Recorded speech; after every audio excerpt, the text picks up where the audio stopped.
Now let's talk about the social control and race formation that is going to occur between 1520 and 1600 that is part of our experiences today. Now, Spain instituted race control and race formation, or social control and race formation, through a system known as castas. Okay? Castas. This was the casta system that encouraged the separation of the races and was very important in determining the kinds of relationships that Spain would have with the different people's experiences with regards to race. Now, Spaniards who are going to be born in Spain are going to be given a particular title, a particular identity in the Western Hemisphere. They will be known as peninsulares. Peninsulares. And the reason why it's called peninsulares is because they will be identified as having been born in the Iberian Peninsula, Iberia. So the peninsulares, they have the highest social prestige. They have legal and economic privileges that are not accorded to anyone else. They have the highest level positions in government. They are very well taken care of. And in fact, they are maintained continuously throughout the colonial period because they're being sent to the colonies to rule on behalf of the crown. So the peninsulares are like about, the 1%, the 2%. They are prestigious. They maintain their loyalty to the crown because they were born in the Iberian Peninsula. So they're the viceroys, they're the governors, they're the captains generals, they're the archbishops, they're the bishops.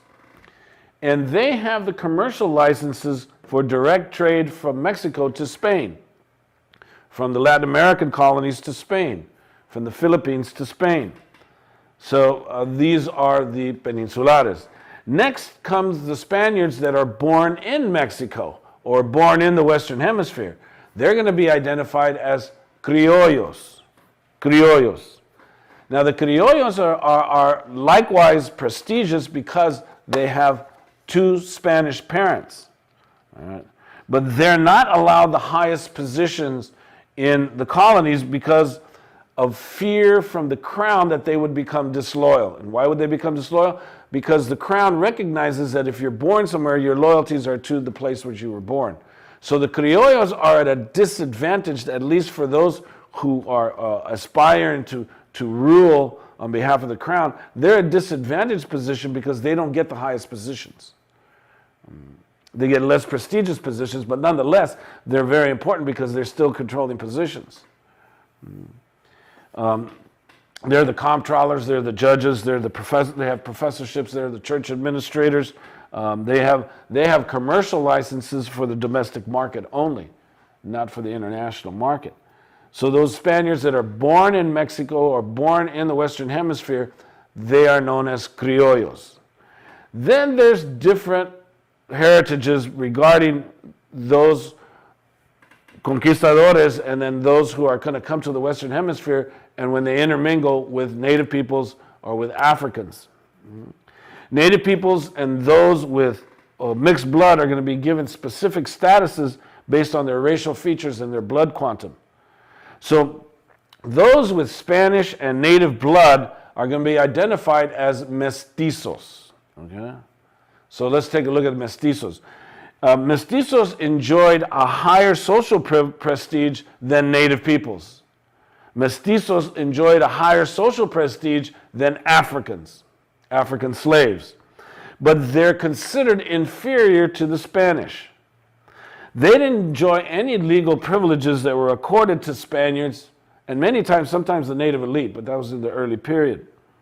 They held only the lowest positions in government if they were available to them, period, based on the color of their skin. They couldn't become priests except in the frontier, whether they be moving to the north, up here in what would eventually become the United States, or to the south towards Nicaragua. They could only enter the labor markets. They were primarily the workers for mines, the obrajes. They were workers for the farms. They were campesinos. They were urban artisans or day laborers. They were trabajadores. And most often the mestizos were children of Spanish soldiers who eventually by 1580 are going to be encouraged by the church to marry their concubines, because before then nobody cared about if a native woman was impregnated by a Spanish male or an African woman was impregnated by a Spanish male. Nobody cared about the child. And so usually if the native woman or the African woman couldn't take care of the child, then they left the children at orphanages, which was run by the church. So it behooved the church finally by 1580, 1590 to say, hey, you know what? We can't take care of all these illegitimate children. All right? We can't take care of all these orphans. So yes, maybe African women, maybe native women are human. Go ahead and marry them. All right? So most often, again, the children in the 16th century were the children of Spanish soldiers. So as a mestizo is very important. As a mestizo, if you wanted to experience social mobility, then what you wanted to do was lighten your skin, become lighter than what you were. And so what was very important for a mestizo is to prove that, tried to prove that they had two Spanish grandparents, or their grandparents were all Spanish, or perhaps they didn't want as much native blood or African blood to appear in their system. So you needed a priest. You needed to make sure that you could have your documents forged so that your papers would reveal that you had Spanish ancestry. You wanted to hide your native ancestry. You wanted to hide your African ancestry. You wanted to appear as white as possible, the lightest shade as possible. So you can see now with regards to the Mexican experience, it's always about papers, man. It's always about documents. Where do you show us your documents? What are your documents all about? It's been haunting that experience for the longest time. Now, those with Spanish and African blood are going to be identified as mulattos. So let's take a look at mulattos. Now, depending on the darkness of your skin, regardless if you're black, you're going to be treated inferior to all. Now, this mulatto mixing is going to occur primarily in the Caribbean and along the coastline of Central America and Mexico, from Veracruz all the way down the coastline of the Gulf of Mexico, all along the northern borders, the border countries of South America. So you go down from Veracruz to Belize, to the coast, the Pacific coastline of all of the Central American countries, down to Panama and over to Colombia and then over to Venezuela. You're going to get this mixture of Spanish and African and native. So this is important. It's usually the result of the master having relationships with slave women. Now, one of the things about the mulattos is they're going to be treated as part of the slave population unless they could produce documents that showed that they had Spanish blood. And then if they had Spanish blood, then they would be considered free. But one of the things about still being stigmatized as black, period, was that you only found work in the most menial positions. That's the blackness.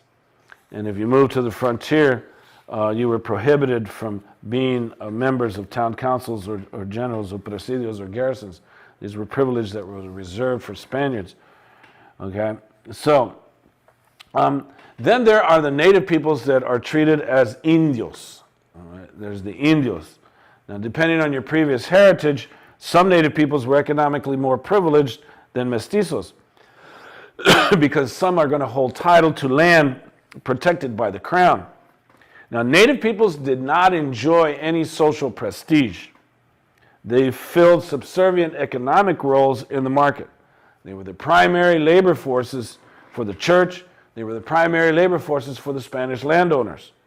Those who resisted are going to be enslaved with the Africans. And then we have African slaves. And African slaves are going to be identified as negros. Okay, negros. Now, if you're a slave, you're accorded no social or economic prestige. You worked in farms, you worked in mines, you were used as domestic servants. So I have a film clip from the Denver Museum. They're going to look at an interpretation of Francisco Clapera's casta paintings. Let's go and understand something about the casta system of privileges. Denver Art Museum looking at a set of casta paintings by an artist named Francisco Clapera. It's the only complete set of casta paintings in the United States. There are normally 16, but today in the galleries only 14 are up. 2 are being incorporated into the work of a contemporary Latino artist. It shows the interest in these paintings by artists and by the public. These are fascinating images to us today. So let's talk about what we're seeing. What we're looking at is a series of images that describe what was seen as racial mixing in New Spain. They were produced in Mexico, which was a colony or viceroyalty of Spain, ruled by a viceroy who was a stand-in for the Spanish king. So we have to remember that in New Spain, there were Spanish people who were born in the Americas, there were Spanish people who emigrated to the Americas, and there were indigenous people, but there were also Africans who were brought to New Spain as slaves. And there was a hierarchy. People who were Spanish born or Creole were at the top of that hierarchy. They had many more economic and educational opportunities than at the bottom of that hierarchy. They intermarried, they had children, and there was a racial mixing that caused anxiety. In the Spanish colonies in America, there was more of an ability for the lesser nobility, for even people of the lower classes to change their position, to redefine themselves as higher class. And in part, this probably caused anxiety for the Spaniards and the Creoles. And it seems like the casta paintings are in part a way to codify these racial groups.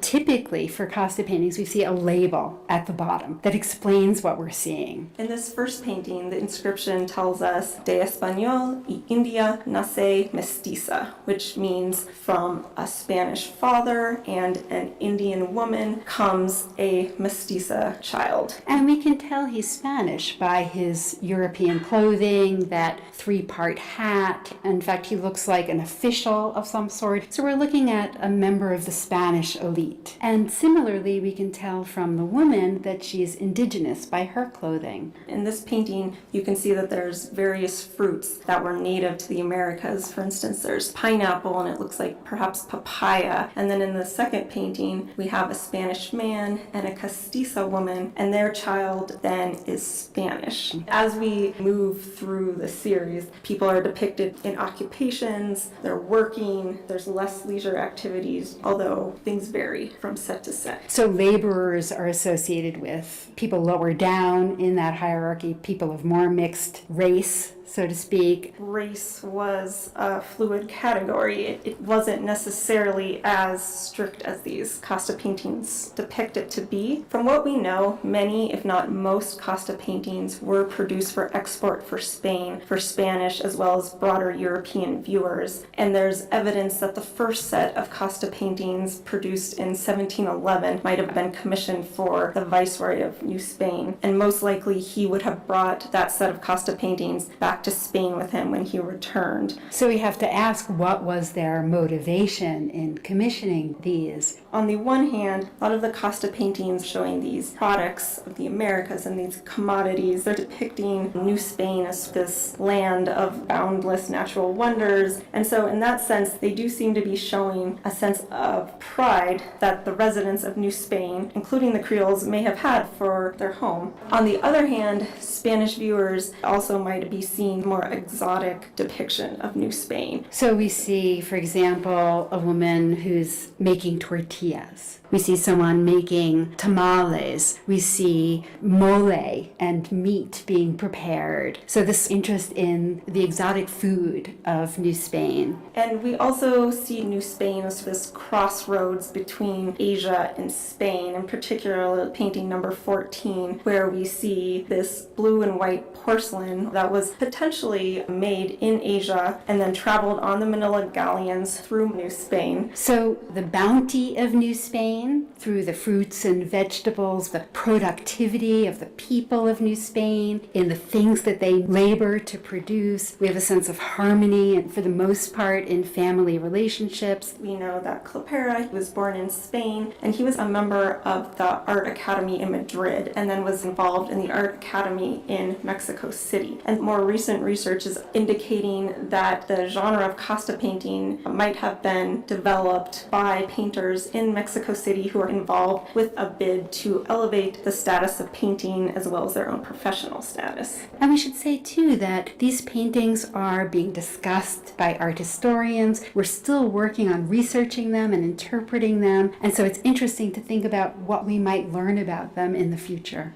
Okay, so that's a nice, neat little interpretation of, and perhaps provides us the idea and the significance of the casta system of privileges.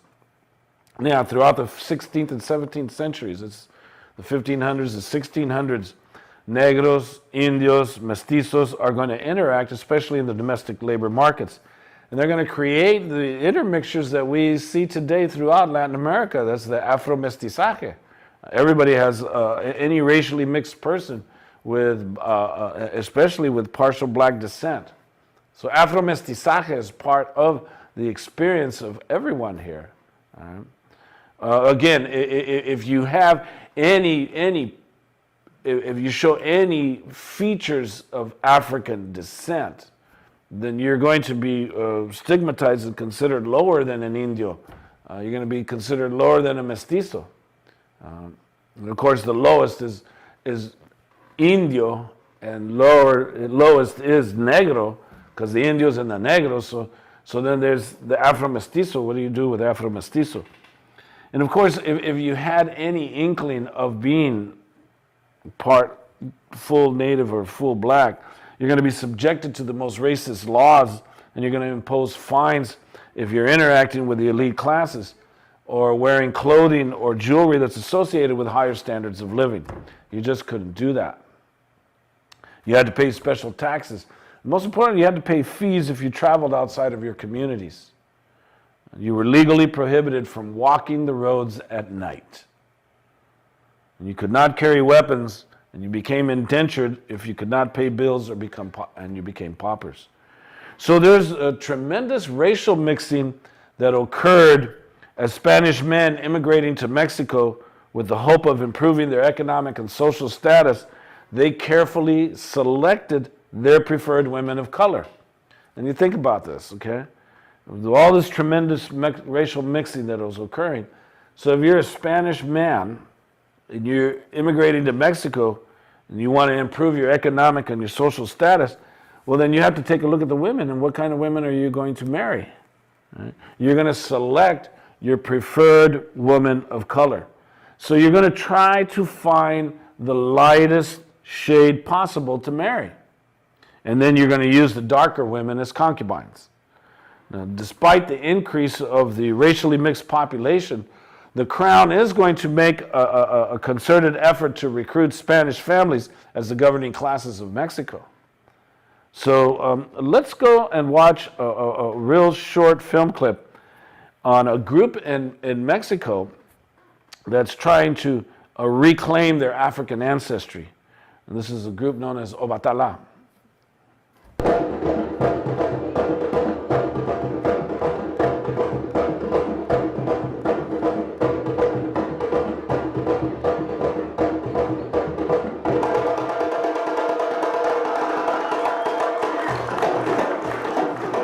Todas las danzas son del noroeste de África. Nosotros elegimos esa región porque nos dimos cuenta a través del internet que los esclavos que fueron extraídos de allá llegaron hasta acá a nuestro pueblo, Coyantes, y entonces empezamos a indagar y retomamos esas danzas.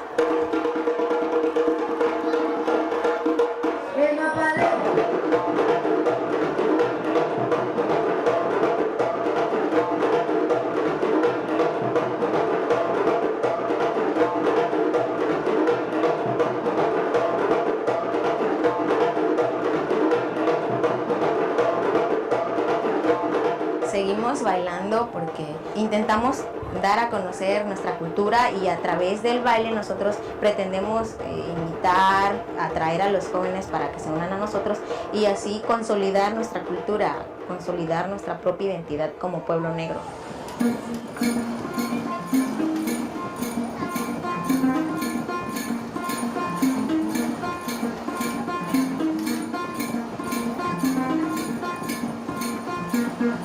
A mí me encantaría que los pueblos negros sean reconocidos para que con eso exista una igualdad de derechos y así que nosotros nos sintamos orgullosos de ser negros y que también lo transmitamos. Y pues así va a ser a todo dar porque vamos a estar contentos todos. All right, so let's appreciate something about the tremendous racial mixing that occurred. This is the Mexican and Latino racial heritage. Again, perhaps all of you and your families understand the significance of race in the role that it's played and how it's influenced the prejudices. Okay, so again, this is the legacy.